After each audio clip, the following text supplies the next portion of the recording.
Amen. Proverbes 11, verset 1. Proverbe 11, verset 1. Une balance fausse est en horreur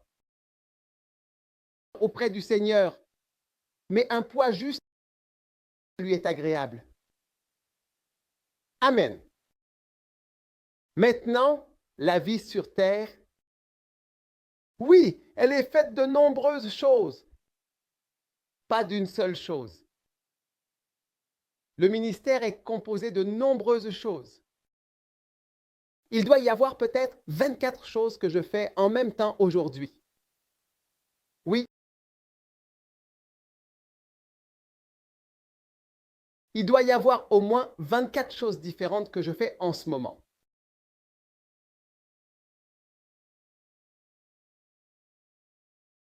Donc, par conséquent, si une partie de vous est pour que votre corps fonctionne bien, votre corps, les reins fonctionnent, la rate fonctionne, le côlon fonctionne, l'intestin grêle fonctionne, le foie fonctionne, le pancréas fonctionne, les reins fonctionnent tous, le cerveau fonctionne, le cervelet fonctionne, la moelle épinière fonctionne, les nerfs fonctionnent, les neurotransmissions fonctionnent parfaitement. Différents types de muscles fonctionnent. Les muscles squelettiques fonctionnent. Le muscle cardiaque fonctionne. Le muscle de la vessie fonctionne. Il existe différents types de muscles qui accomplissent différentes fonctions, en fait, le muscle. Il a la capacité de se tendre puis de se détendre. Oui, puis de se détendre. C'est pourquoi vous avez envie d'uriner et que vous n'aurez pas l'occasion pendant encore 3 heures. Vous êtes capable de tenir, vous oubliez cela. Il se détend. Puis, quand l'occasion se présente et qu'il voit que vous pouvez vraiment, il se retend. Et quand il voit que vous n'y allez pas, il se détend. Donc, il peut fonctionner ainsi, ce muscle spécial. Aucun autre muscle dans le corps ne se comporte ainsi. Seuls les muscles de la vessie dans la vessie. Les merveilles et les muscles cardiaques, ils ne se reposent jamais, même à 80 battements par minute. Ils ne devraient jamais s'arrêter. Ils ne s'arrêtent jamais en disant « Ah, je suis fatigué. D'accord, je commence. » Mais non, s'ils s'arrêtent, vous êtes mort. L'arrêt, c'est la mort.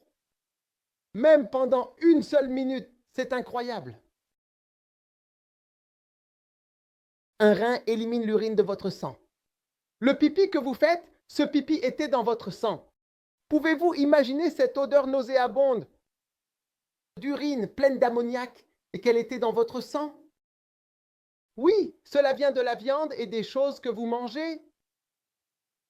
Tu sais, l'azote, et c'était exactement dans ton sang, et le rein est là en train de filtrer ça de ton sang chaque seconde précisément. 30 millilitres par minute, c'est ça? 30 millièmes par seconde, d'une minute, 30 millièmes. 30 millilitres par jour, minimum. 30 millilitres sur 24 heures, minimum. Tu dois en produire, sinon tu es en insuffisance. Ouais. Et si tu veux, arrête de produire de l'urine. Tu commences, quand il y a de l'azote dans ton sang, tu deviens vaseux, tu deviens somnolent, tu perds connaissance et ensuite tu meurs.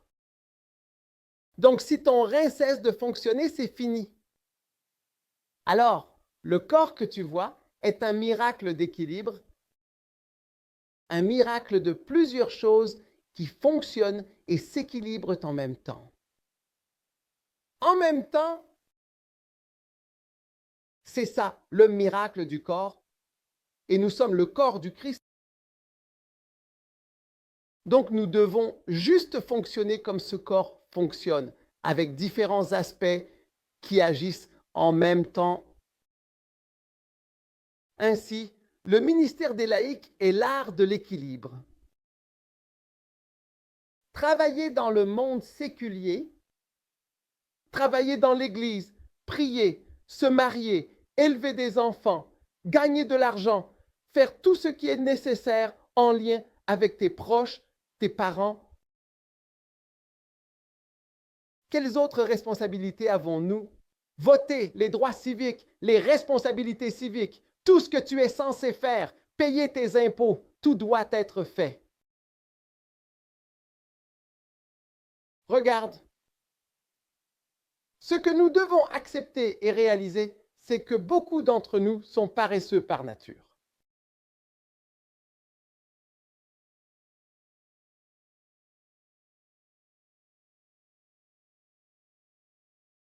Et malheureusement, il n'y a aucun moyen de reconnaître l'art de la paresse en regardant les gens à l'église. Parce que tout le monde à l'église a la même apparence. Mais quand tu travailles avec des gens, parmi les personnes avec qui je travaille, je sais que certains sont tellement paresseux qu'ils saisissent la moindre occasion pour s'éclipser. Alors ils disent, je reviens tout de suite. Parfois, je fais juste semblant d'écouter et ils me prennent pour quelqu'un d'intelligent. Pense toujours, laisse-moi te dire, si tu travailles quelque part, considère ton patron comme une personne très intelligente. Souviens-toi de ça. Ce n'est pas un imbécile, parce que ce n'est pas la stupidité qui l'a mis à cette position. Donc, quand tu essaies de le ou la tromper, tu finis plutôt par descendre encore plus bas dans l'échelle. Parce qu'il te voit clair comme de l'eau de roche. Il voit parfaitement à travers ton comportement. Moi-même, j'ai essayé de tromper quelqu'un. Ça ne s'est pas bien passé. Levez la main si ça ne s'est pas bien passé pour vous non plus. Oui.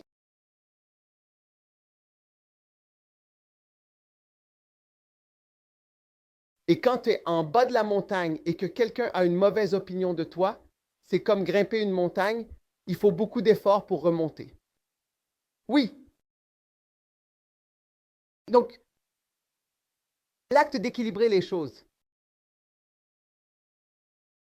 Que se passe-t-il quand tu... Fais-tu?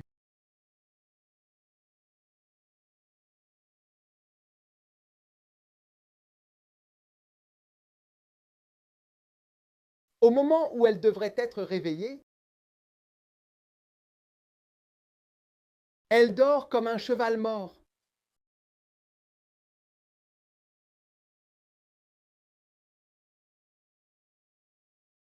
Au moment où tu veux l'embrasser, sa bouche sent comme une fosse septique.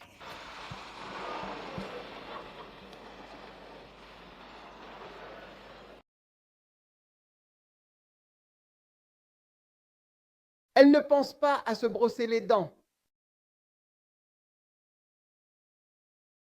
Ou elle n'a pas l'énergie d'aller se brosser les dents.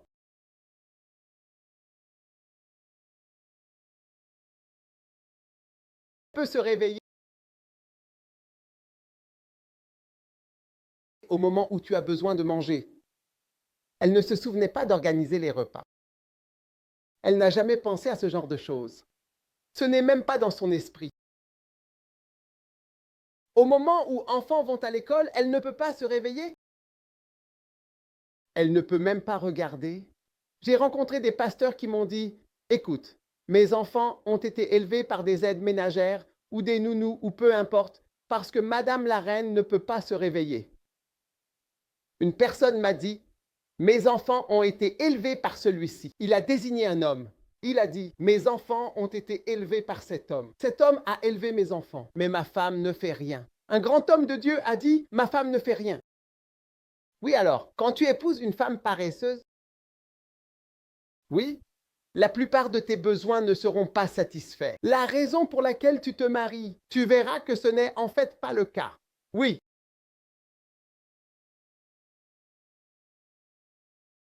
Et si tu n'y prends pas garde, tu risques plutôt de développer des problèmes en essayant de contrôler la personne.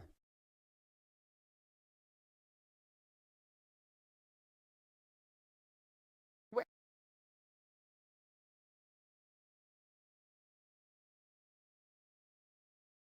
Un jour, un millionnaire parlait, il s'adressait à de jeunes gens. Il a dit, moi, je n'ai pas de femme. Ouais, moi, je n'en ai pas. Oui, il a dit, tous mes amis qui ont des femmes, celui-ci a de l'hypertension, celui-là est mort, un autre a eu un AVC, un autre a tel problème, moi, je n'en ai pas.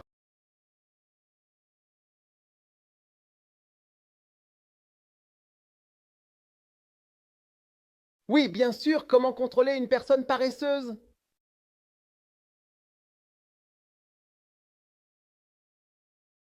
Oui. Comment gérer une personne paresseuse devient un autre projet.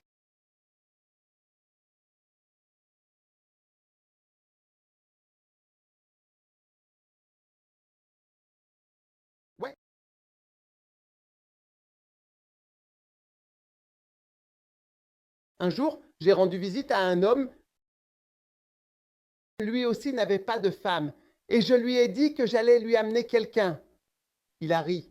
Il a dit « moi », puis il m'a montré un garçon. Je ne sais pas. Il ressemblait même à un agent de sécurité. Cet homme sait ce que je vais manger et comment je vais le manger. Celui-là ne pourra jamais le fournir. Il les a tous écartés. Il ne lui reste que le gardien. Il sait ce dont il a besoin. Oui? Il a montré du doigt. Celui-là, c'est mes besoins. Toutes les histoires sont vraies.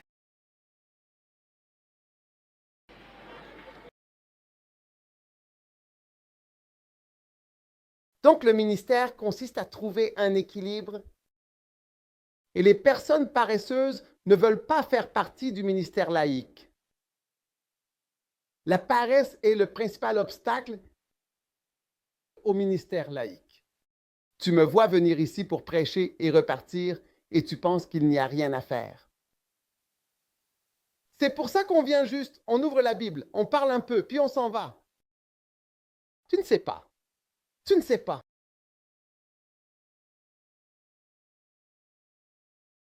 C'est un travail difficile. Difficile. Alors, Dieu veut que tu décides que les moteurs centraux doivent fonctionner en même temps. C'est pourquoi, dans cette école, tu peux faire du jardinage. Là-bas, il n'y a pas. Tu vois, il n'y a rien que tu ne devrais pas pouvoir combiner. C'est ça que je veux que tu comprennes. Cela demande une combinaison de plusieurs choses. Travailler uniquement les autres. Nous faisons seulement de la lecture. Nous faisons seulement de la lecture et des examens écrits et nous prions. Ce n'est pas le monde réel. Il n'y a rien de tel dans la vie. Donc si tu passes 4 ans à seulement lire des livres, écouter des cours et écrire des examens, au moment où tu termines, tu reçois un tel choc. L'école,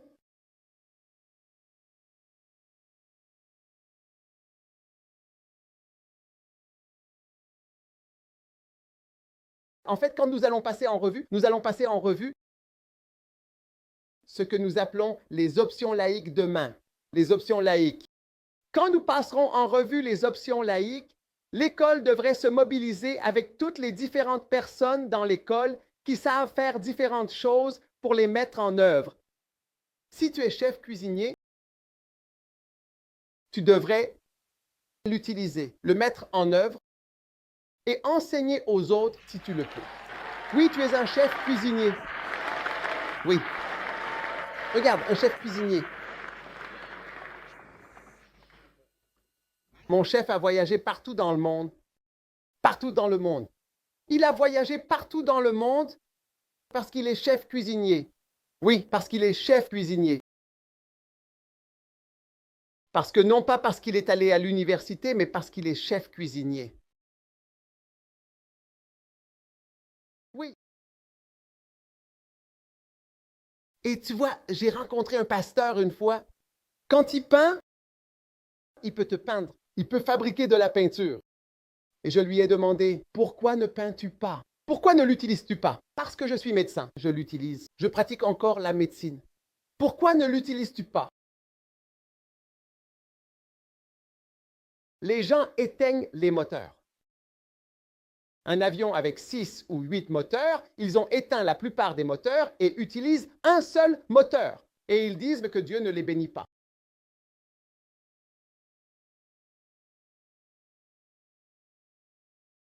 Paresse, paresse. J'ai appris plus de médecine, plus de choses médicales en tant que pasteur à plein temps qu'en tant que médecin à plein temps.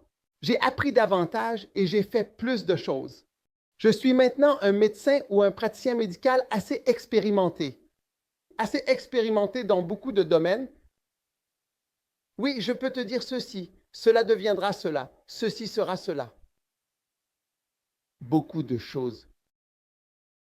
En étant à plein temps, c'est après avoir éteint tous ces moteurs.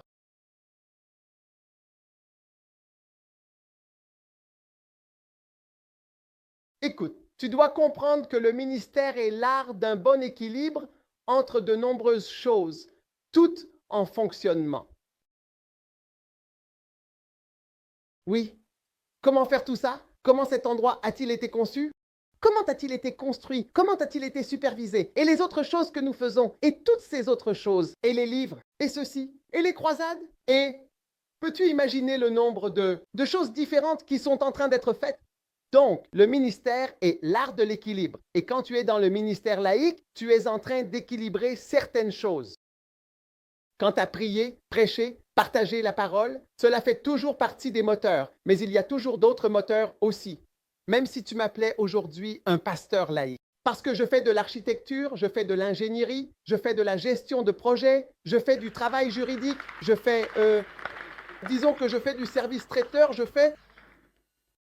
Un jour, j'ai appelé quelqu'un, elle a dit, traiteur, j'ai dit, viens. Quand ils ont apporté la nourriture, je l'ai gardée. J'ai dit après le départ des visiteurs que la personne qui a dit qu'elle est traiteur vienne.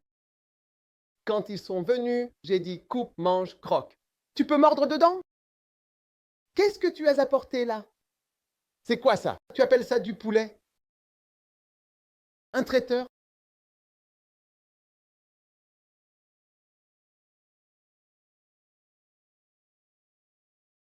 C'est pour ça que je préfère certainement prendre quelqu'un du village et le former absolument pour devenir un chef international. Là, tu comprendras en effet ce qui se passe. Nous sommes impliqués dans beaucoup de choses en même temps.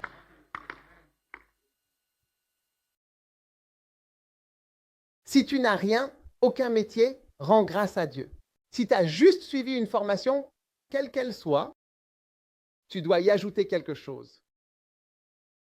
Oui, si QQN a dû aller à l'école pendant 6 ans pour devenir médecin ou autre. Toi, tu es allé à l'école pendant 3 ans ou 2 ans et tu es devenu QQH. Tu dois savoir qu'il y aura une différence et que tu dois rattraper quelque chose.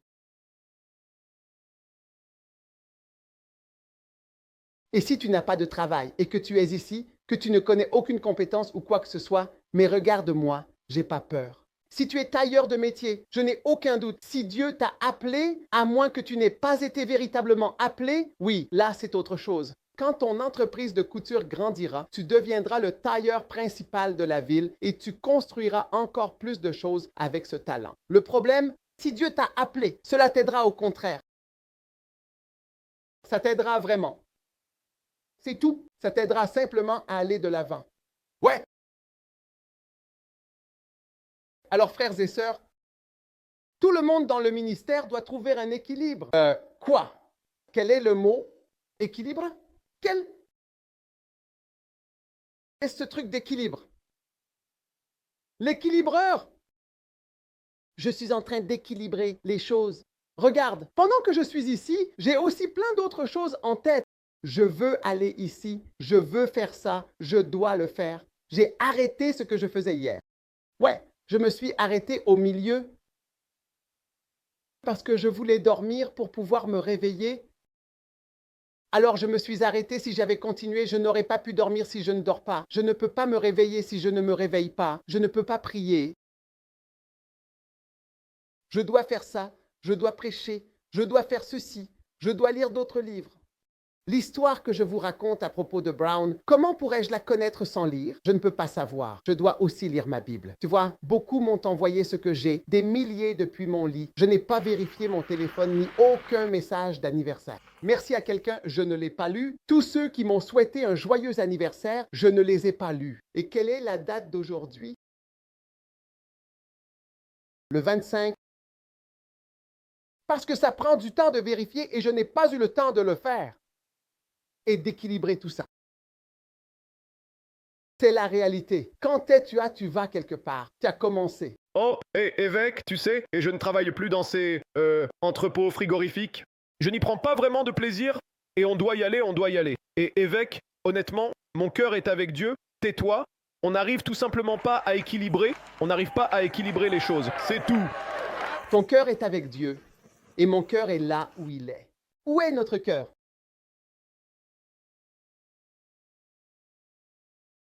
Ton cœur est avec Dieu, avec Dieu. N'est-ce pas le cas?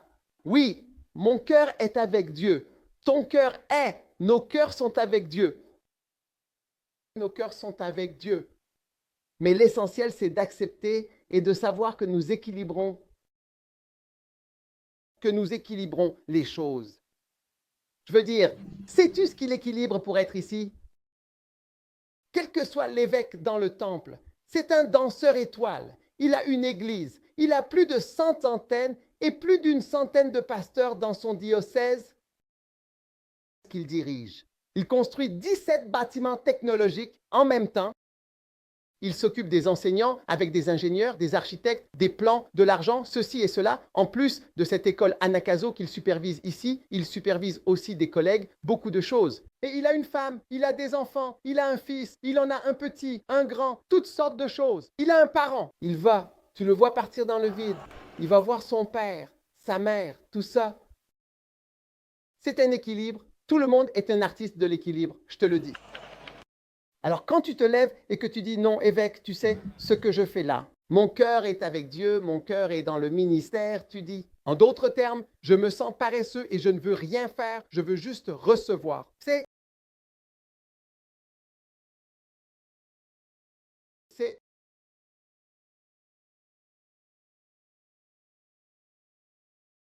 Tu dois.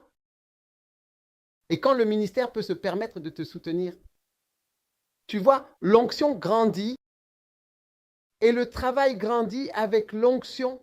Et quand il grandit, il prend soin de toi plus que tu ne le fais.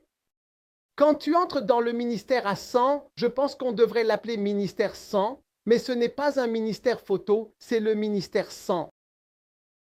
Tu verras que le ministère peut prendre soin de 100 personnes comme toi, parce que l'évêque peut prendre en charge 100 personnes. Vous êtes tous pris en charge. Peux-tu imaginer 900 personnes? Vous êtes tous soutenus par ce féminisme. Le corps ici est soutenu par le ministère. Je n'y ai pas réfléchi. Nous sommes 1000. Et presque chaque personne ici est soutenue, soit en tant que pasteur à plein temps, soit en tant qu'étudiant à plein temps. Réfléchis à cela. Donc, le ministère auquel je participe peut prendre soin de 100 personnes comme moi.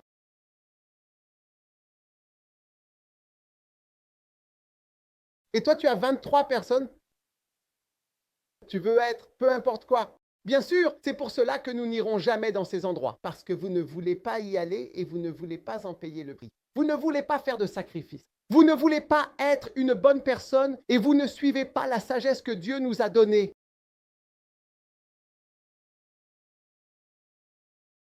Et je vais vous dire, sur 100 missionnaires, je constate que seulement 2 sur 100 suivent ce que je dis.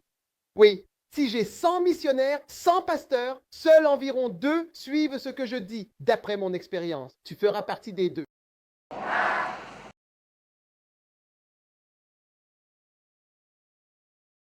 Tout le monde a aussi crié Amen.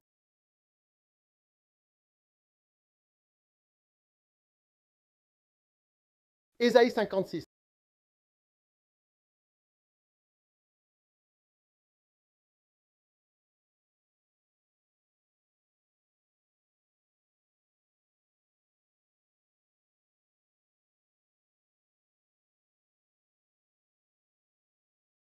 C'en est un. Ésaïe 56. Je parle des merveilles du ministère laïque. Verset 1. Ainsi parle l'Éternel. Ainsi, observez ce qui est juste et pratiquez la justice. Regardez quoi? Le jugement, justice. Dieu dit, gardez le jugement et pratiquez la justice. Pour être ici, il faut en effet prendre et garder le jugement. Le jugement signifie prendre des décisions. Le jugement, je juge, j'évalue. Quand un juge agit, il évalue ce que vous dites, ce que l'autre a dit. Il examine ce qui s'est passé, les preuves. Il pèse les choses et prend une décision. C'est cela le jugement. Alors Dieu dit, gardez le jugement, pesez les choses. L'importance de la prière, l'importance de ne pas regarder la télévision pour pouvoir dormir. Ce qui est lié à l'importance de se réveiller pour pouvoir prier, ce qui est important dans ta vie. La nuit dernière, je priais avec un fardeau. Oui,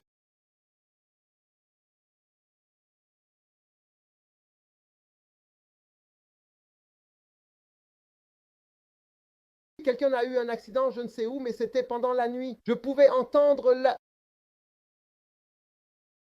le rôle de la prière, l'importance de lire ta Bible. Fais preuve de jugement. Commence à peser les choses et à voir ce qui est important dans les choses et vois ce qui est important. Tu peux travailler à l'école, travailler dans le jardin. Tu dois savoir ce qui est important quand on te demande de faire cela. Fais-le, mec. Ou même dans tes relations avec les gens. Rends un jugement et fais justice. Garde la justice. Attends, même dans les écoles, si tu ne pries pas, tu es à l'école.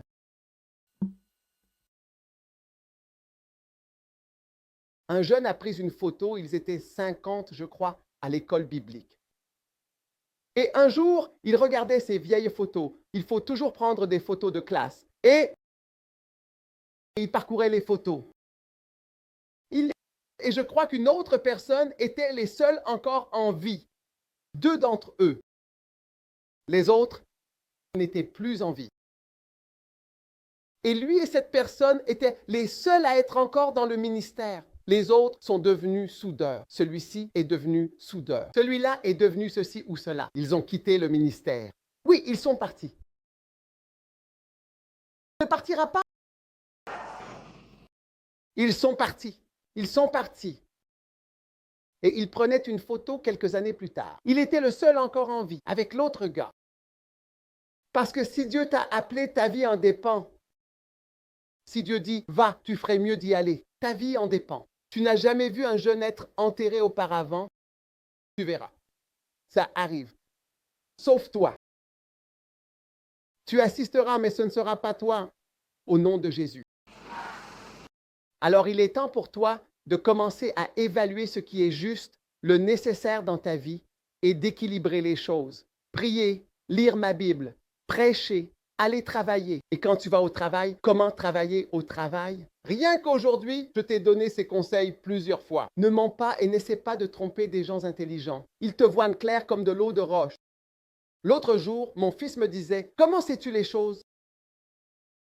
J'ai dit, que veux-tu dire? Comment tu fais pour dire ça? Il a dit, j'ai juste mentionné quelque chose et tu as dit, il a donné quelques exemples. Tu as dit que cette personne est comme ci, comme ça et qu'elle deviendra ceci. C'est bien ça? Tu as décrit une personne exactement, mais tu sais comment tu le sais? Oui. Une fois après une croisade, ils discutaient et j'ai dit, oh, cette fille, elle est comme ci, elle fait ça. Elle a dit, tu ne sais pas ça. Je ne le sais pas, mais comment toi tu le sais, monsieur? Il a dit, tu ne sembles pas prendre le temps de connaître les gens. Tu dis que tu les connais. Fais attention quand tu essaies de tromper quelqu'un de très intelligent et que Dieu a oint pour diriger. Fais attention à ne pas tromper les gens. Quand tu vas au travail, en essayant de faire le malin, tu arrives en retard, tu arrives tôt, puis encore en retard. Quand on te demande pourquoi, tu dis autre chose et ça passe juste comme ça. Tu es comme un rayon X.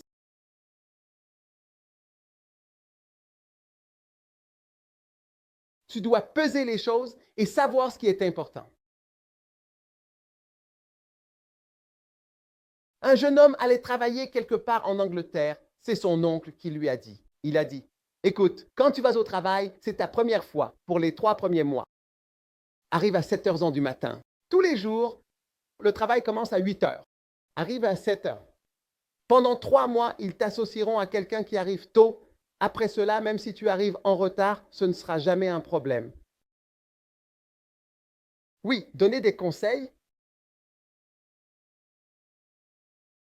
Si tu commences le travail avec des excuses, des justifications et tout ça, ils commencent à le remarquer et tu crées une image.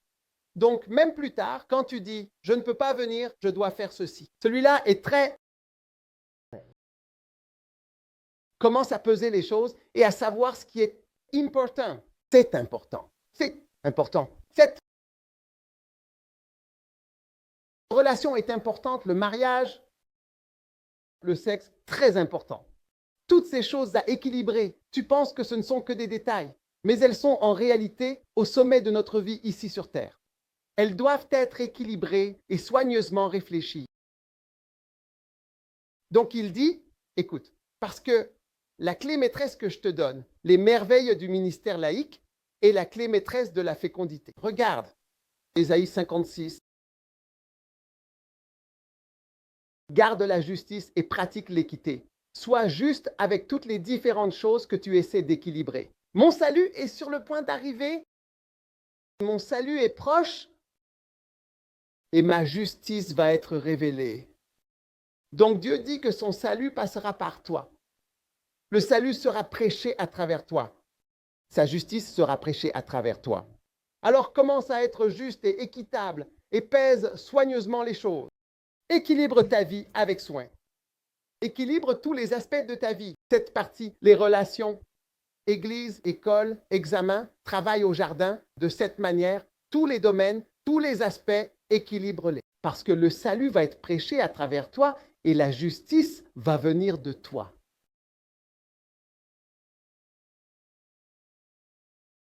Oui, tu seras surpris. Tu seras surpris. Tu seras surpris. Les merveilles du ministère laïque. Verset 2. Heureux l'homme qui fait cela et le Fils de l'homme qui s'y attache. Tu vois, toute personne qui parvient à vraiment équilibrer les choses est certainement une personne vraiment et absolument bénie. Parce que, je veux dire, j'équilibre. J'équilibre les croisades avec la gestion d'une église. J'équilibre la croisade de l'église First Love. J'équilibre les branches avec cela. J'équilibre Lighthouse avec cela. Le conseil des évêques, les surveillants, les laïcs, les questions financières, la comptabilité, l'écriture de livres, l'édition, les conférences de livres, les croisades, construction, l'école biblique, beaucoup de choses. Le déséquilibre. Béni est l'homme qui peut certainement équilibrer les choses qui lui arrivent dans la vie. Alléluia. Et qui s'y attache, qui garde le sabbat sans le profaner et qui garde sa main de faire le mal. Maintenant, le jour du sabbat est même facile. Un jour, je suis allé quelque part et un pasteur m'a dit quelque chose. Il m'a dit que les pasteurs doivent se reposer et je l'écoutais simplement. Puis, il m'a dit quelque chose qui m'a choqué. Il a dit, la raison pour laquelle je dis cela, c'est que dans la Bible, le sabbat, la punition pour ne pas avoir respecté le sabbat, c'est la mort. La punition du non-respect du sabbat, c'est la mort. Oui, il conseillait de se reposer.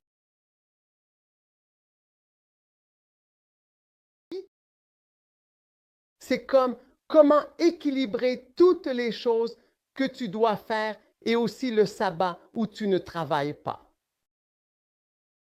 C'est aussi un équilibre et c'est très important d'avoir un jour qui soit différent. Et dans la Bible, le jugement pour ne pas se reposer, c'est la mort. Waouh! C'est effrayant. Les lions qui sont gardés dans des eaux vivent 20 ans. Les lions qui sont dehors à courir partout, 8 ans maximum. Oui, le repos leur donne la vie.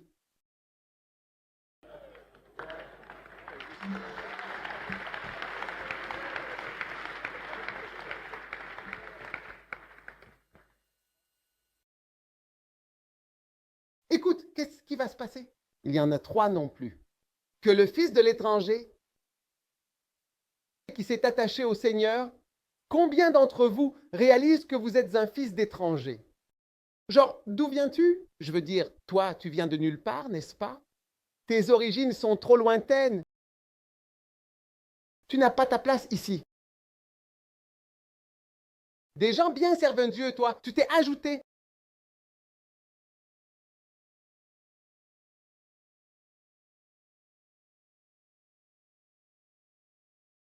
Des gens bien servent Dieu. Et toi, tu t'es ajouté.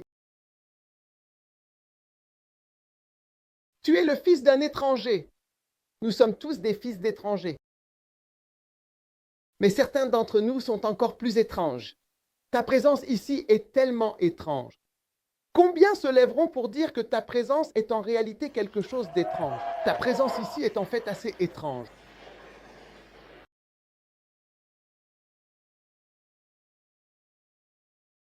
C'est une merveille. Assieds-toi. Mais il y a une grande prophétie pour le fils de l'étranger.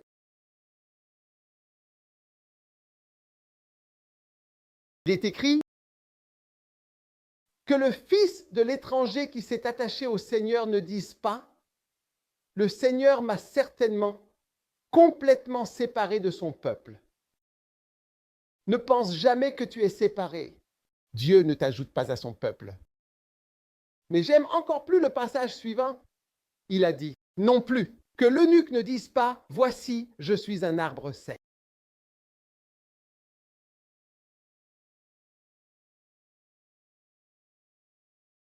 Tu ne seras jamais un arbre sec. J'ai dit, tu ne seras jamais un arbre sec. Tu vois, un eunuque est un homme qui a été castré. Ses testicules ont été coupés.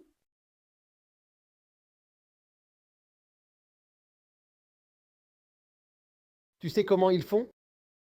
Ils prennent une barre de fer chauffée. Oui, chauffer une barre de fer.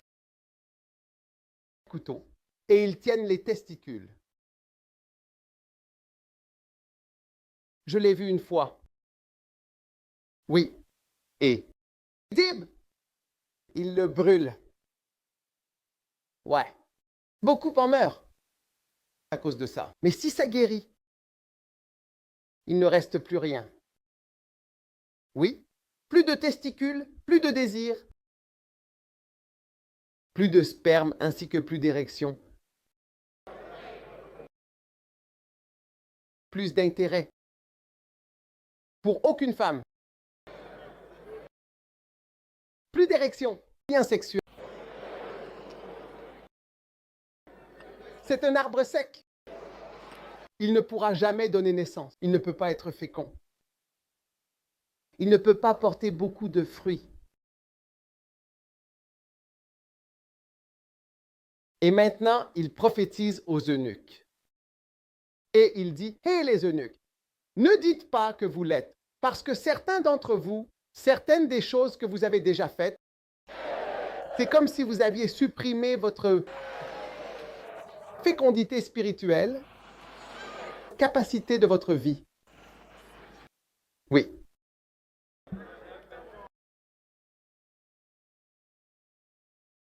Ça, c'était tellement mauvais.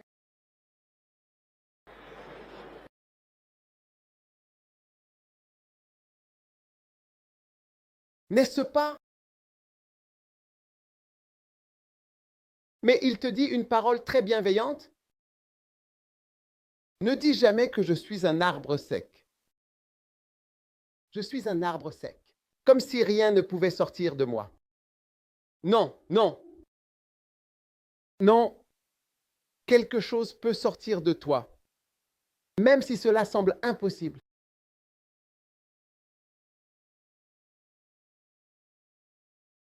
D'accord? Ne dis pas ça. Ne dis pas ça. Personne ici n'est un arbre sec. Personne ici n'est sec. Peux-tu être un arbre sec alors que le Seigneur a déjà répandu son onction sur toi? Verset 4. Car ainsi parle le Seigneur l'Éternel aux eunuques qui gardent mes sabbats. Waouh! Et qui choisissent précisément ce qui me plaît et qui s'attachent à mon alliance. Voici ce que dit le Seigneur. C'est ce que dit le Seigneur à ceux qui, tu sais, choisissent les choses choisies.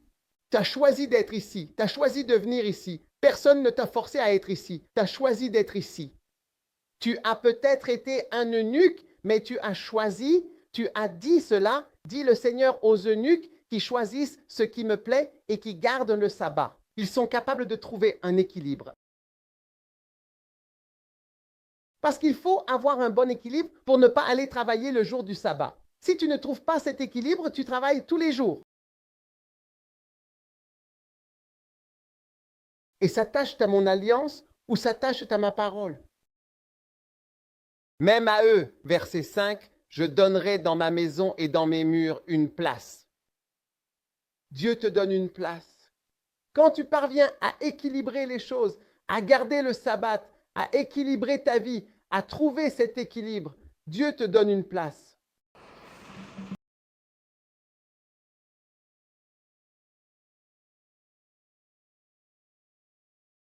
Et un nom. Les gens t'appelleront et diront, est-ce que tu connais le révérend un tel? Et c'est ton nom dont il parle. Tu connais le révérend un tel.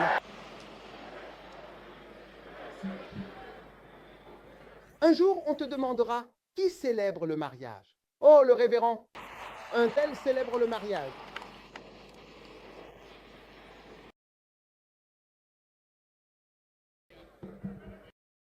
Un jour, lors d'une élection nationale, on demandera, qui est le pasteur qui fait la prière nationale?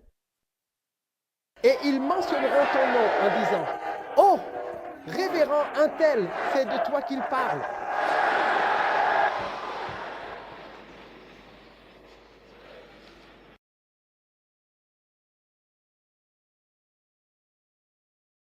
Je donnerai dans ma maison et dans mes murs une place et un nom meilleurs que ceux des fils et des filles. Et je leur donnerai un nom éternel qui ne sera jamais, sans aucun doute, retranché. Absolument, ce nom restera pour toujours. Tu ne seras jamais retranché au nom de Jésus. Une fois que tu apprends l'art de l'équilibre, équilibre cela avec soin et précision. Tu es prêt à avoir un nom et une bonne place. Regarde. Celle-ci est étudiante en médecine juste ici. Elle va à l'école, à la faculté de médecine. Comment peut-elle être ici? En équilibrant. Uniquement en équilibrant. Nous avions certains pasteurs il y a quelques années. Certains d'entre vous ne connaissent peut-être pas la pasteur Bédia Maranatha, des personnes engagées dans le ministère. Oui, disait qu'elle venait faire ceci, faire cela, repartir, monter et descendre en équilibrant. Il n'y a rien de tel qu'une personne qui vient simplement dire « Monsieur, embauchez-moi ». Oui, tu penses qu'on devrait t'embaucher à cause de ton visage. Est-ce ton visage qu'on aime regarder ou quoi? Tu donnes de l'argent pour des services rendus. Quel service viens-tu offrir? Je leur donnerai dans ma maison et dans mes murs une place, un nom, meilleur que des fils et des filles. Je leur donnerai un nom éternel qui ne sera jamais retranché. Verset 6. Aussi, les fils de l'étranger qui s'attachent au Seigneur pour le servir et pour aimer le nom du Seigneur, pour être ses serviteurs. Quiconque garde le sabbat sans le profaner et s'attache à mon alliance, je le conduirai même sur ma montagne sainte. Tu vois, une fois que tu es capable d'équilibrer les choses et de savoir ça s'arrête maintenant, ça commence maintenant. Dès que ça se termine ici, je vais là-bas, ça commence avec une tendance. C'est tout. Et chacun, tu le fais avec force. Vous, les gens, quand vous parlez du sabbat, vous ne savez pas qu'il faut aller en Israël pour comprendre le sabbat. Même les vols, ils ne voleront pas. Les hôtels, ils ne viendront pas nettoyer la chambre, ils ne feront rien du tout. Sabbat, petit déjeuner, il n'y a pas de nourriture à l'hôtel, c'est le sabbat. Je veux dire, littéralement, quand tu vas dans la salle du petit déjeuner, la nourriture qu'ils apportent, ce sera uniquement quelque chose qu'ils ont préparé la veille, comme du pain ou autre. Donc celui-là, ça implique de cuisiner. Et aujourd'hui, c'est le sabbat. Ils ne cuisinent pas le jour du sabbat et ils te diront que le soleil se couche à 17h47. C'est la fin du sabbat, le samedi soir. Si tu n'es jamais allé en Israël, tu ne peux pas savoir. Ma femme a travaillé pour Jésus. Elle me l'a dit. Elle a dit qu'ils allument la lumière le vendredi parce qu'allumer est considéré comme un travail. Tu ne l'allumes pas. Tu n'allumes pas les lumières le samedi. N'éteins pas, c'est samedi. C'est comme s'ils respectaient l'été quand ils disent quelqu'un avec la vérité. Oui. Tu vois, c'est pourquoi parfois les gens lisent le livre Mariage modèle et ils disent qu'est-ce que ces photos et qu'est-ce que sont toutes ces choses?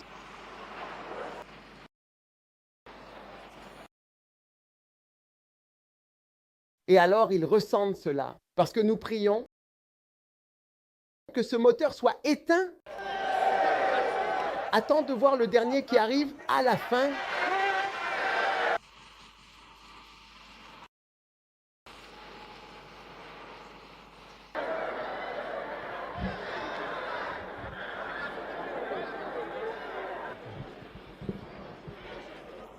Écoute,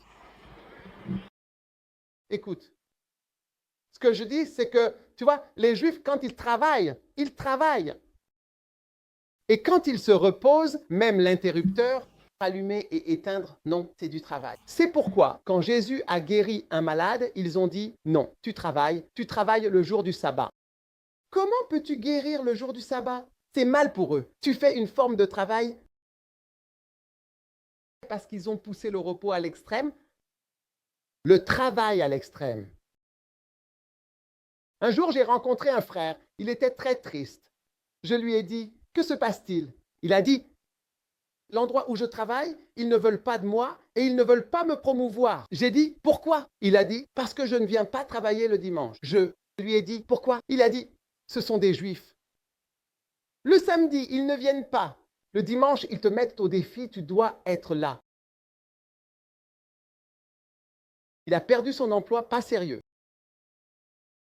Quand les Juifs travaillent, j'ai un jour logé chez un frère qui travaillait pour des Juifs. Je pensais que j'étais en retard. C'est la seule personne au monde qui arrive plus tard que moi. Et il travaillait pour des Juifs. Oui. C'est pour ça qu'ils sont riches. Quand travailler, ils travaillent. Quand il s'agit de se reposer, ils changent de rythme.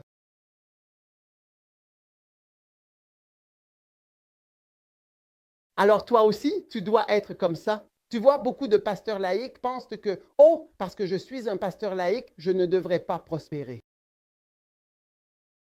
Je ne devrais pas progresser dans mon travail. C'est une erreur. Au contraire, plus tu montes, plus tu as de temps. Beaucoup de pasteurs laïcs n'ont pas compris l'unité du ministère laïque.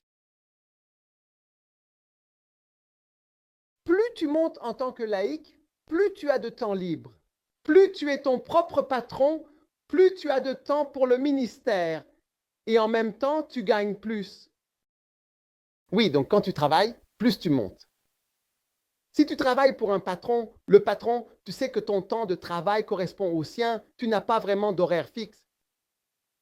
Le reste du temps est libre. Si tu voyages, tu es libre.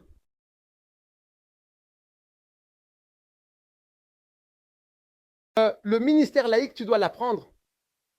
Quand j'étais à la faculté de médecine, c'était le meilleur moment, tu vois, quand je travaillais. Tu sais, peu importe, l'onction avait commencé à croître et le ministère se développait.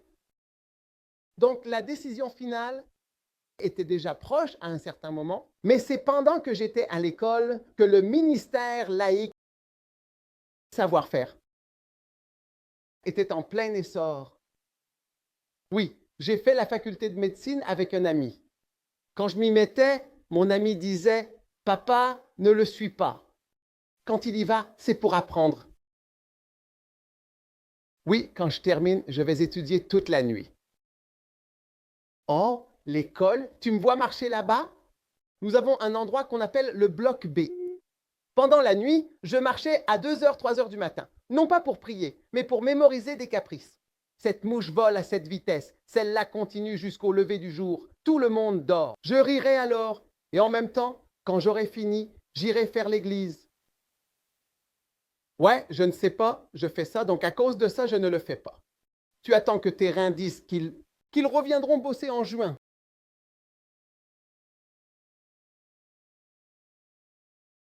Le temps qu'ils se réveillent, tu es déjà parti.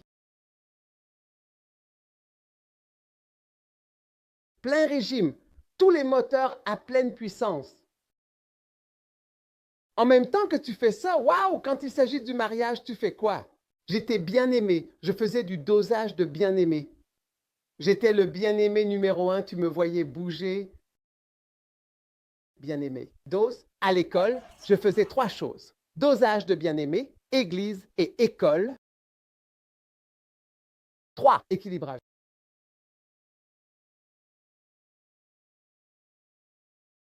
Les merveilles du ministère laïque. Les merveilles.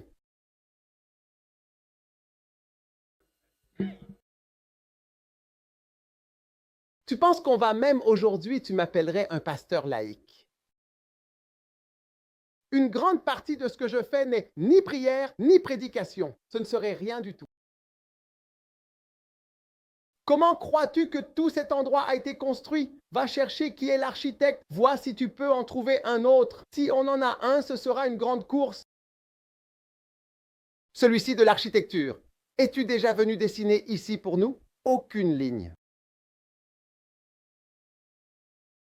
Les enfants ne savent pas quoi faire s'ils viennent ici. Ils ne comprennent pas ce qui se passe. Oui, ils ne comprennent pas quoi faire. N'es-tu pas architecte? As-tu dessiné ne serait-ce qu'une seule ligne pour nous? Je ne te fais pas confiance. Pour ça, je ne t'appelle pas. Je ne fais pas confiance à tes compétences en architecture. Si je te faisais confiance et que je t'avais appelé, c'est vrai, il y a tellement de choses que je fais au centre, alors tu dois dire que je le suis. Qu'est-ce que je suis, mon pasteur laïque? Quoi? Je jongle avec beaucoup de choses à la fois. Après ce camp, je ne veux plus jamais entendre quelqu'un dire « Évêque, mon cœur est dans la descente ». Cette saucisse que je fais ces jours-ci, regarde, fais les saucisses, pose-les, puis va prier, sois oint et fais l'œuvre de Dieu. Et fais l'église. Va faire des visites. Quand tu reviens, continue à faire les saucisses.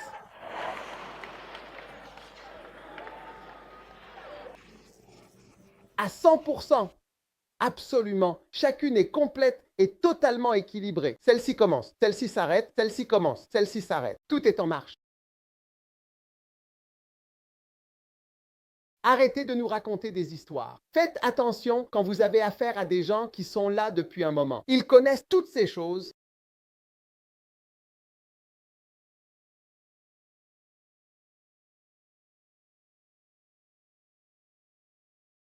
Comme notre pasteur à Bougatanga, je viens juste de le changer. Change-le demain. Il ne fait pas bien son travail. Je ne sais pas pourquoi il ne fait pas bien. Change-le, change-le simplement. Je n'ai besoin d'aucune donnée.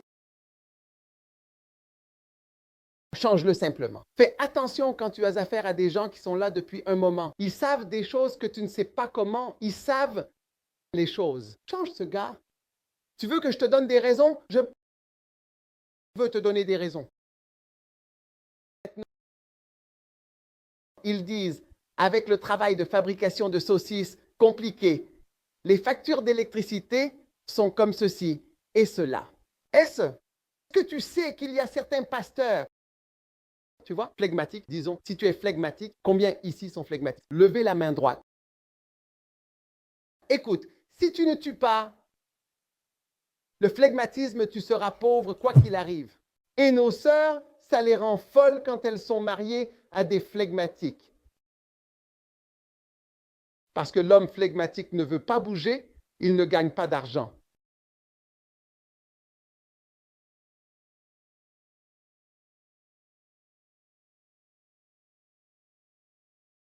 L'une des choses les plus tristes que j'ai constatées, ce sont les pasteurs qui se disent à plein temps et qui ont une petite église et les revenus de l'église suffisent à peine à leur verser le plus bas salaire d'Afrique de l'Ouest. Sur quoi ils survivent? Et ça leur va, ils sont prêts à rester là pour toujours, ça leur convient. C'est pourquoi nous transformons maintenant notre association d'anciens élèves en une dénomination A. Nous n'allons pas avoir une association relâchée. Oui, nous allons vous poursuivre. Quand l'école se termine, la partie 2 commence. Oui, la partie 2 commence. Oui, quand l'école se termine, la partie 2 commence.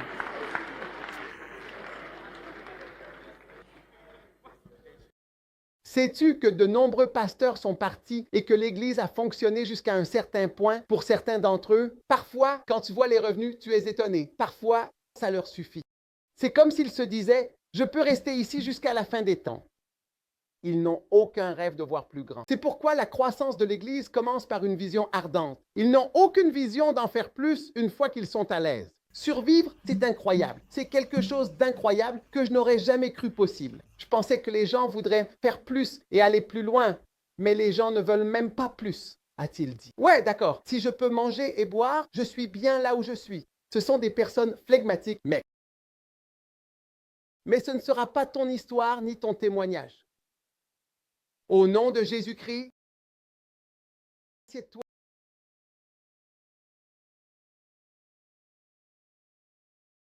Verset 7. Je les amènerai sur ma montagne sainte et je les remplirai de joie.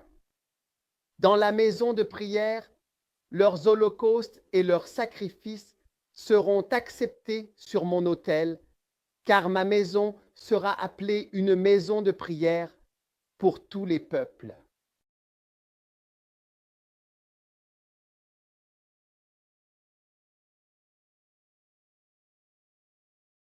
Amen. N'est-ce pas incroyable? N'est-ce pas fantastique? Dieu va te remplir de joie dans sa maison. Tu vois? Tu peux demander à l'évêque Saki. Nous avions le désir de servir Dieu à l'école, comme beaucoup d'entre nous ici, presque tous ici. Dieu nous a rendus joyeux. Que lorsque nous nous réveillons, nous sommes simplement heureux d'être à l'église du lundi au dimanche. Chaque jour, toute la journée, tout ce que nous faisons est lié à l'église. C'est ma vie. C'est ma vie. Dieu l'a promis. À ceux qui disent que tu es un eunuque, qu'on t'a enlevé les testicules, qu'ils ne s'inquiètent pas. Tu ne seras pas appelé un arbre sec. Il va te donner un nom et une place. Et il va te rendre joyeux dans la maison de Dieu. Joyeux dans la maison de Dieu. Tu applaudiras et tu seras heureux dans la maison de Dieu. Tu te réveilles et tu es dans la maison de Dieu. C'est là que je veux être. Une chose désirée, que je puisse vivre dans la maison du Seigneur pour toujours. Mais cela demande de pratiquer le jugement, la justice, de garder l'équilibre, le sabbat, de tout poursuivre. Et Dieu dit, oui, je te conduis dans ma maison de prière. Il sait que ce n'est pas bien. Tu ne peux pas comparer être dans une véritable église à être à la banque. La banque est pleine de gens politiques. Tout le monde se bouscule pour une position, pour de l'argent, pour l'honnêteté, pour une augmentation de salaire, pour des emplois pendant qu'ils travaillent. Ils vous débauchent, quelqu'un en débauche un autre, ils croisent les jambes, sabotent, disent des choses. Oh! Ils font même du juju.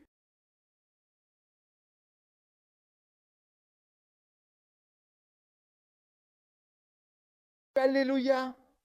Tu es certainement là, n'est-ce pas? Merveilleux. Alors, des questions?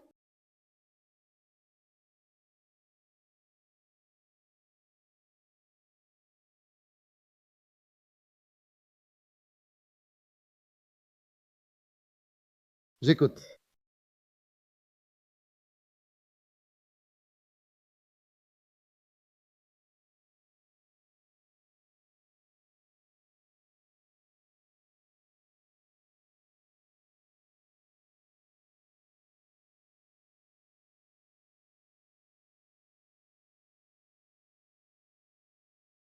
D'accord.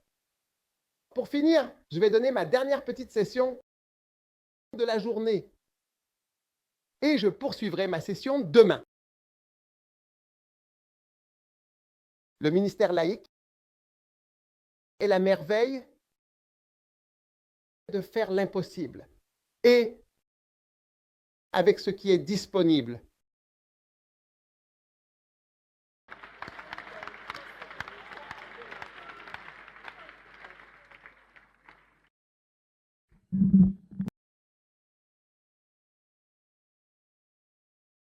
c'est vraiment l'art de faire l'impossible avec ce qui est disponible. C'est ça le lémin. C'est la merveille du lémin. C'est l'art de faire l'impossible avec ce qui est disponible, qui est à portée de main.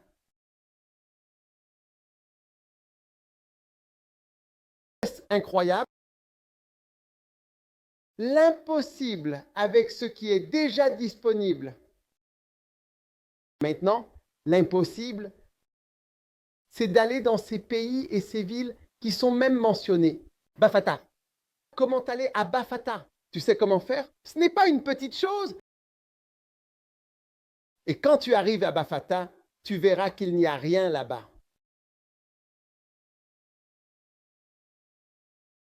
Mais tu es prophétiquement destiné à être une ville située sur une colline.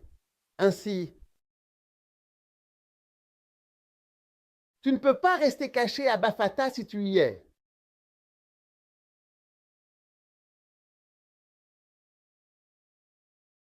Alléluia. L'impossible. Construire une église à Kanchungu. Est-ce impossible? Et tu frappes, et tu frappes. Pas qui devient un arbre vert avec des fruits.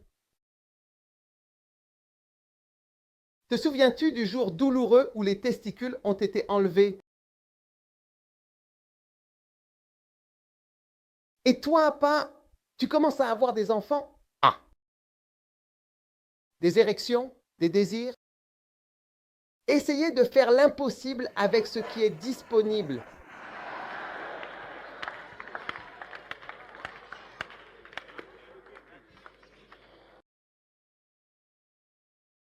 C'est la merveille. Les merveilles du ministère laïque. Oui, faire vraiment l'impossible avec ce qui est absolument à disposition.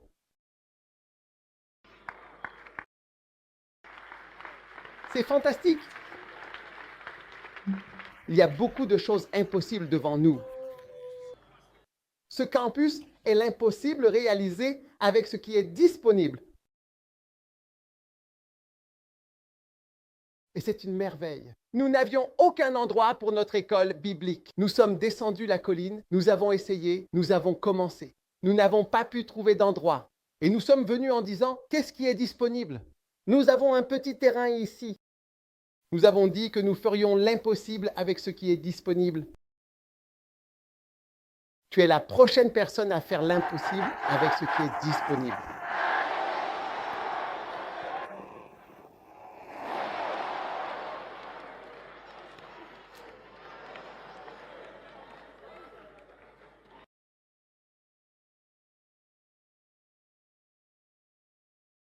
Est-ce trop fantastique?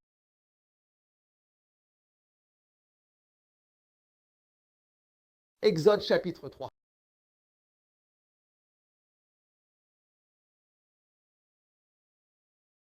Verset 1. Or, Moïse faisait paître le troupeau de Jéthro, qui était son beau-père, le prêtre de Madian. Et il mena le troupeau en arrière derrière le désert et vint jusqu'à la montagne de Dieu, jusqu'à Horeb. Et l'ange de l'Éternel lui apparut dans une flamme de feu du milieu d'un buisson. Il regarda, et voici, le buisson était en feu. Et le buisson ne se consumait point. Et Moïse dit, « Je vais maintenant faire un détour et voir cette grande vision. » En effet. Pourquoi le buisson ne se consume-t-il pas? Et l'Éternel vit qu'il s'était détourné pour voir. Alors Dieu l'appela. Et il dit, « Viens, Moïse. » Et il répondit, « Me voici. » Et il dit, « N'approche pas d'ici. » Verset 6. Et il dit, « Je suis le Dieu de ton père. » Verset 7. L'Éternel dit, « J'ai vu l'affliction de mon peuple. » Verset 8. « Je suis descendu pour le délivrer. Dieu est en train de te délivrer. Maintenant donc, voici, le cri des enfants d'Israël est parvenu jusqu'à moi. J'ai vu l'oppression. Viens, je t'enverrai vers Pharaon. » Et Moïse dit à Dieu, « Qui suis-je? Qui suis-je pour que j'aille vers Pharaon? » Hein? Quelle tâche fantastique et impossible! Me demandes-tu de faire l'impossible? Et il dit, certainement, je serai avec toi. Et ceci sera pour toi le signe que c'est moi qui t'ai envoyé. Quand tu auras fait sortir les enfants d'Israël d'Égypte, vous servirez Dieu sur cette montagne. Et Moïse dit, quand je viendrai vers les enfants d'Israël et que je leur dirai, le Dieu de vos pères m'a envoyé vers vous. Et Dieu dit à Moïse, je suis celui qui suis. Et il dit, tu diras aux enfants d'Israël, je suis, m'a envoyé vers vous. Va, rassemble les anciens, verset 16, et dis-leur, Dieu t'a envoyé. Verset 17. J'ai dit que je vous ferai sortir de l'affliction du pays des Cananéens, et ils écouteront ta voix, et tu descendras avec les anciens vers le roi d'Égypte, et tu lui diras, le Seigneur Dieu d'Israël s'est révélé à nous. Laisse-nous partir, nous te prions, pour un voyage de 3 jours dans le désert, afin que nous offrions des sacrifices au Seigneur. Et je suis certain que le roi d'Égypte ne vous laissera pas partir. Alors j'étendrai ma main, et je frapperai l'Égypte par mes prodiges que j'accomplirai au milieu d'elle. Après cela, il vous laissera partir. Et c'est quelque chose de grand, de très grand. Combien sont d'accord pour dire qu'il raconte, je veux dire, des histoires fantastiques et de grandes visions?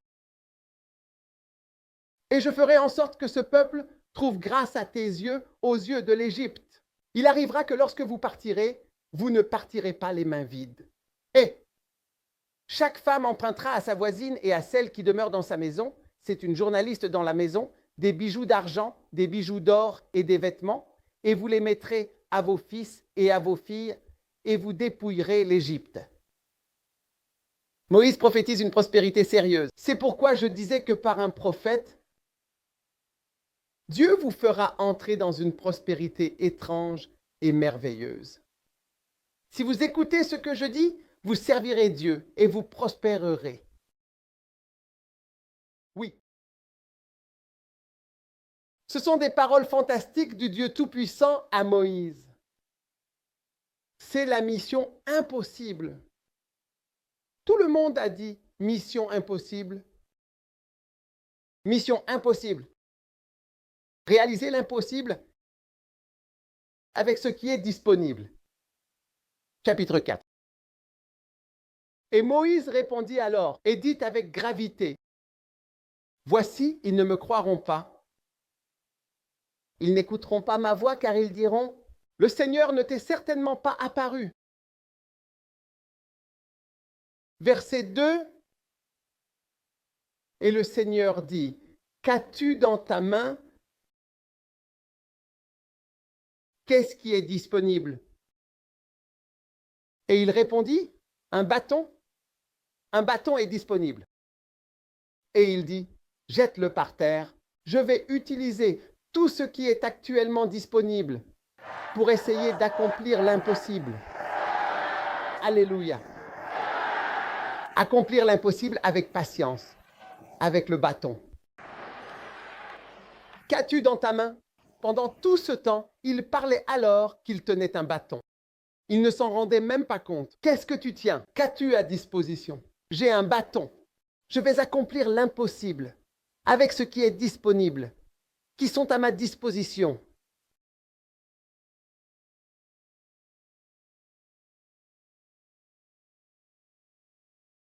T'as dans la main?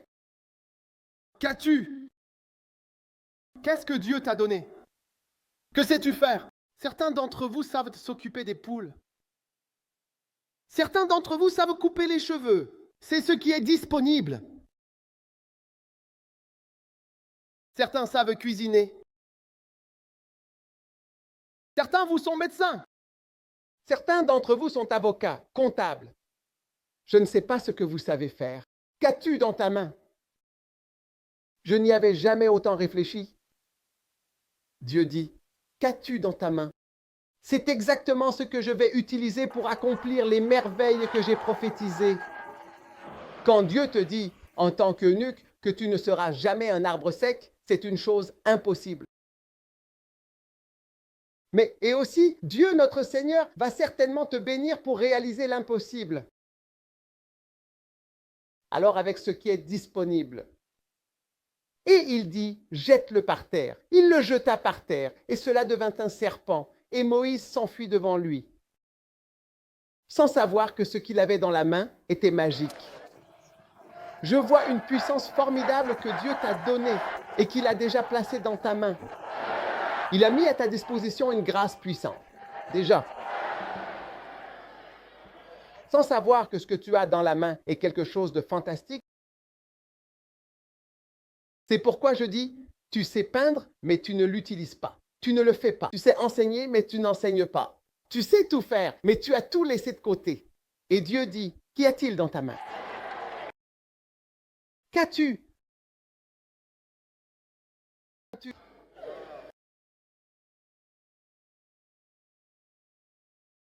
Et le Seigneur dit à Moïse, étends ta main, saisis-le par la queue. Il le saisit et cela redevint un bâton dans sa main. Alléluia. Alléluia. 2 Rois, chapitre 4. 2 Rois, chapitre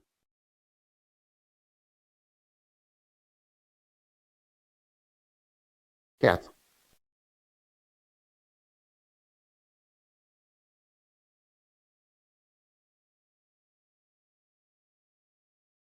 Il y avait une femme, parmi les femmes des fils des prophètes, qui s'adressa à Élisée en disant, ton serviteur, mon mari, est mort, et tu sais que ton serviteur craignait l'Éternel. Or, le créancier est venu pour prendre avec lui mes 2 fils. Regarde, c'est pour cela que le pasteur est mort, tu vois. C'était un homme du peuple, ton serviteur, mon mari, l'un des fils du peuple. Il est probablement mort à cause de ses dettes, car l'endettement est une maladie, on dit, une maladie sociale.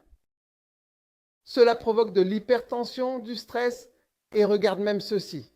L'homme est allé jusqu'à emprunter de l'argent en utilisant ses enfants comme garantie pour ses dettes. Il a lié ses enfants à ses dettes. Voilà jusqu'où il est allé pour emprunter de l'argent. Il était le fils du prophète. Oui, tu sais que mon mari craignait Dieu et il a utilisé ses enfants comme garantie pour ses dettes. Une garantie signifie que lorsque ça ne marche pas, ils viennent prendre cette chose.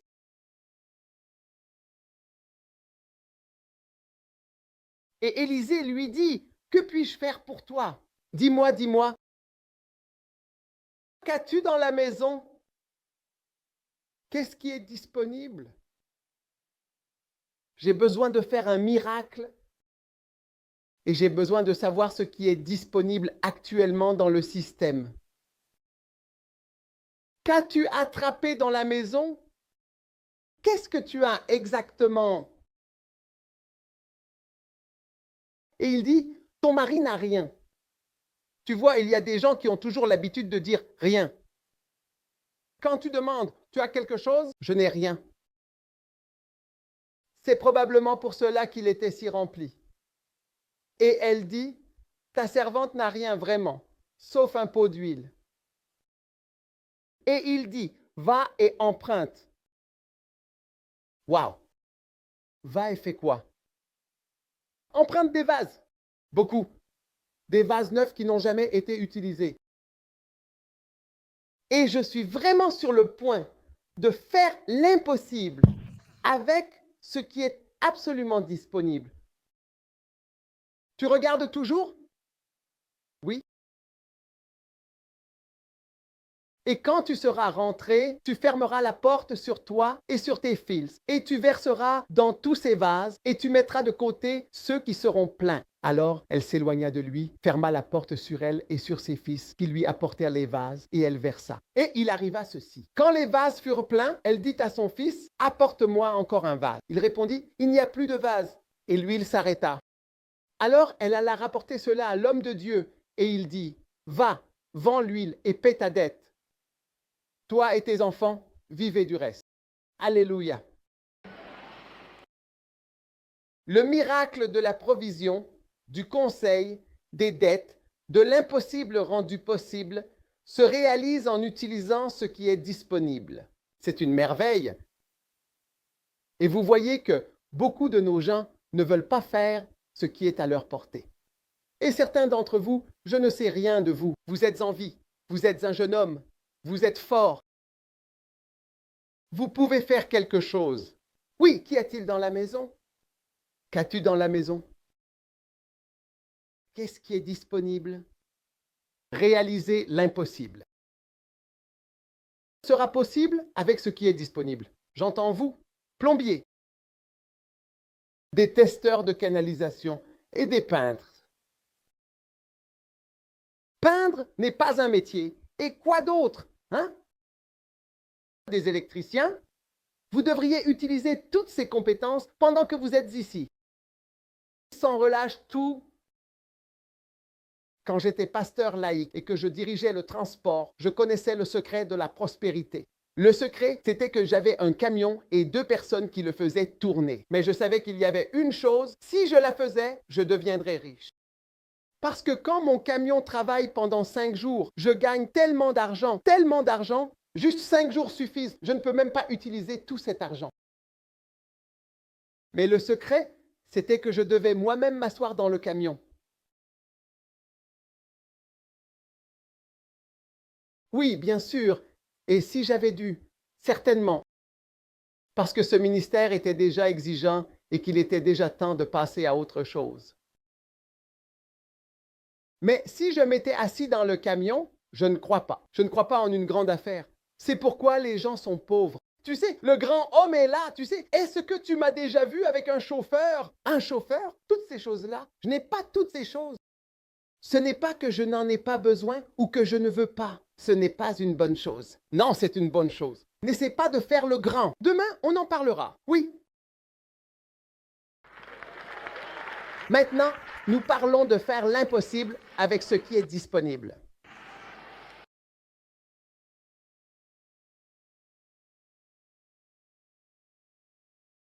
Je voulais construire une église. Qui était disponible? L'évêque Saki était disponible. Et c'est tout. L'évêque Eddy est disponible. Hé, Charlie, allons-y. Qui est disponible? Et certains d'entre vous, vous êtes même ici ensemble en tant qu'amis. Tu ne t'en rendras même pas compte. Entretiens des relations avec les personnes qui sont disponibles. Tu n'arrives pas à former une équipe. Tu n'arrives pas à discuter, à collaborer, à t'humilier et dire « je serai sous ta direction ». Tu seras le leader. Tu n'arrives pas à utiliser ce qui est disponible. Toutes les personnes que Dieu a utilisées autour de moi, ce sont des gens qui étaient disponibles. Oh, tu es là? D'accord, viens. Chaque fois que j'avais besoin de quelqu'un et que je ne savais pas qui, je demandais simplement « Tu connais quelqu'un? Tu as quelqu'un? Je suis comme toi. » Donc oui, il y a cette personne, beaucoup de gens que l'évêque Saki m'a présenté ou l'évêque Eddy. Il a amené certaines personnes ici, c'est lui qui les a amenées. Ensuite, tu amènes quelqu'un. C'est comme ça que j'ai fait la connaissance des gens. Certains, je les connaissais moi-même, mais d'autres, c'est juste quelqu'un qui les a rattachés. Donc on amène la personne. Qu'est-ce qui est disponible? Et le miracle étant... Ton miracle de faire des choses impossibles commence aujourd'hui.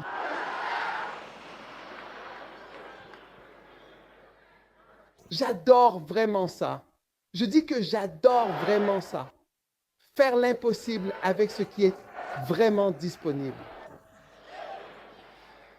Fantastique.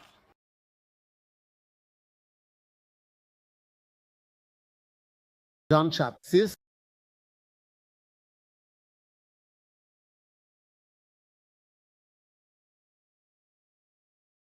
Ce pas fantastique. Ce pas incroyable. Ce pas merveilleux.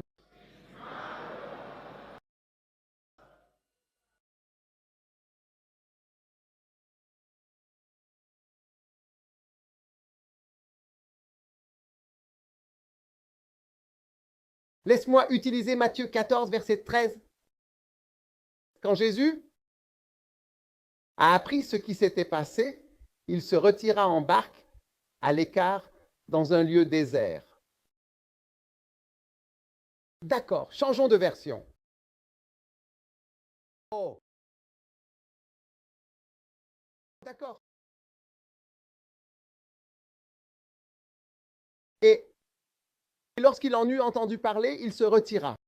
Et il vit une grande foule, fut ému de compassion et guérit leurs malades. Et ses disciples vinrent lui dire, « Cet endroit est désert. L'heure est déjà passée. Renvoie la foule, afin pour qu'ils puissent aller dans les villages et s'achètent de la nourriture. » Mais Jésus dit, « Non, dans le désert. Ils n'ont pas besoin de s'en aller. Donnez-leur vous-même à manger. » Et ils lui dirent, « Nous avons ici 5 pains et quelques poissons disponibles. » Disponibles. Faire l'impossible avec les moyens et les ressources disponibles. Et Jésus dit, « Apportez-les-moi ici, s'il vous plaît. Apportez-moi maintenant tous les poissons disponibles et tous les pains disponibles que vous avez. » Tu vas accomplir des merveilles dans cette vie et dans ton ministère avec les choses fantastiques et disponibles que Dieu te donne. Donne-moi les 5 pains et les poissons. Je vais faire l'impossible avec ce qui est disponible. D'où viennent tous mes chanteurs? Personnes disponibles. Ce sont tous des gens disponibles. Le premier jour où j'ai vu Ida, elle chantait avec une autre fille. La fille chantait mieux qu'Ida. Elle avait une meilleure voix. Tout était meilleur. Mais je ne l'ai plus jamais revue et Ida était disponible. Je vais faire l'impossible avec ce qui est disponible. Pas pour Jésus. Je fais l'impossible avec ce qui est disponible depuis des années. Et les gens se demandent, d'où viennent ces personnes? Elles viennent de ce qui est disponible. Qu'as-tu dans ta main? Oh, pardon, c'est mon système de travail. Non, c'est exactement ce que je veux. C'est ce que je cherchais. Qu'avons-nous dans notre... Oh, c'est exactement ce dont j'ai besoin. Qu'est-ce que tu as? 5 pains et 2, c'est bon, apporte-les. C'est exactement ce dont j'ai besoin. Qu'as-tu dans ta vie? Oui, faire l'impossible avec ce qui est déjà disponible et ce qui est déjà là. Tu prends des photos. Je connais quelqu'un qui a construit une maison grâce à la photographie. Oui, c'est disponible. Et on fait l'impossible avec ce qui est disponible. Ceux qui sont médecins, ils n'ont pas de maison et la photographie est maintenant partie en Amérique. Alors, ceux d'entre vous qui ont décidé d'abandonner leur profession, peu importe laquelle, vous savez, tout ce qui est à la maison. Je ne suis plus un tapoteur de temps. Je suis désormais un pasteur à plein temps. Ce jour, demande-toi, qu'est-ce que j'ai entre les mains? Qu'as-tu dans ta main? Une erreur? Lève ta main et remercie Dieu, car tu vas accomplir l'impossible. Avec tout ce qui est actuellement à notre disposition et que nous avons reçu, nous te remercions, cher Père, pour la parole que tu nous as transmise aujourd'hui. Nous sommes profondément reconnaissants pour les bénédictions que tu as accordées à chacun de nous. Nous te louons et te rendons grâce pour tout ce que tu fais. Nous te rendons gloire, nous te rendons honneur, nous te rendons grâce, nous te rendons grâce, nous te louons, nous te louons, nous te louons, nous te louons. Nous t'aimons, Jésus. Nous te remercions, Seigneur, pour ta grande bénédiction.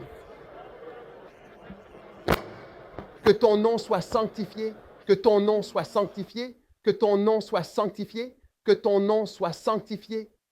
Merci Seigneur. Merci Seigneur. Oh, élève ta voix et prie. Élève ta voix et prie.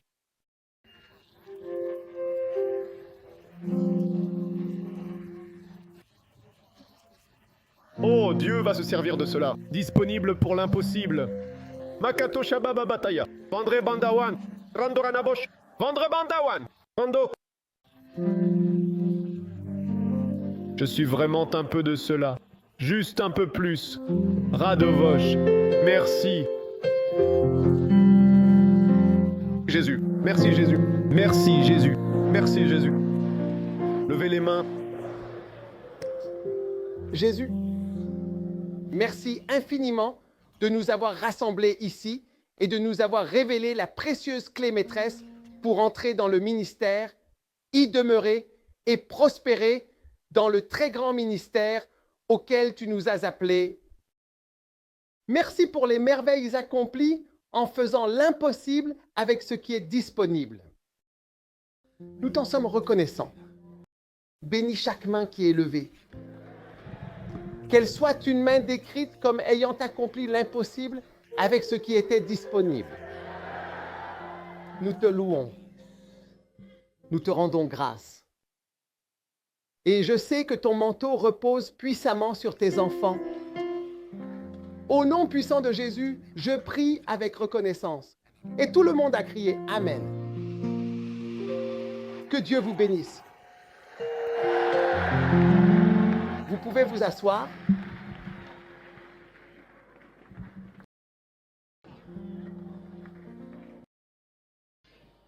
Nous allons maintenant avoir ce que nous appelons le conseil préministériel.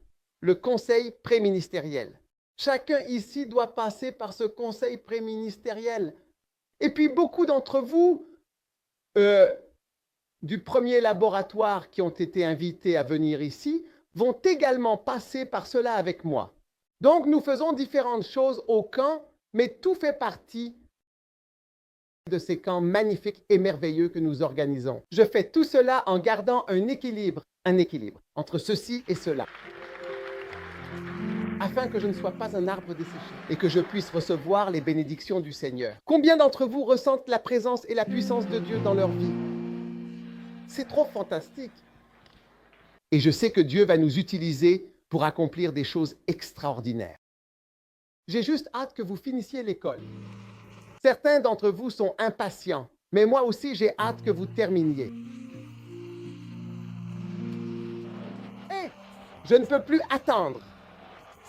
J'ai juste hâte de voir 900 fusées.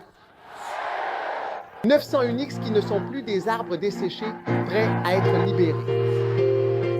Et c'est tout simplement incroyable. Accomplir l'impossible. Les gens vous appelleront en disant « Mais comment fais-tu cela ?»« Oh, je fais l'impossible avec ce qui est disponible. » Et comment fais-tu cela? C'est impossible avec ce qui est disponible. Quelle bénédiction incroyable! Que Dieu vous bénisse tous. Merci.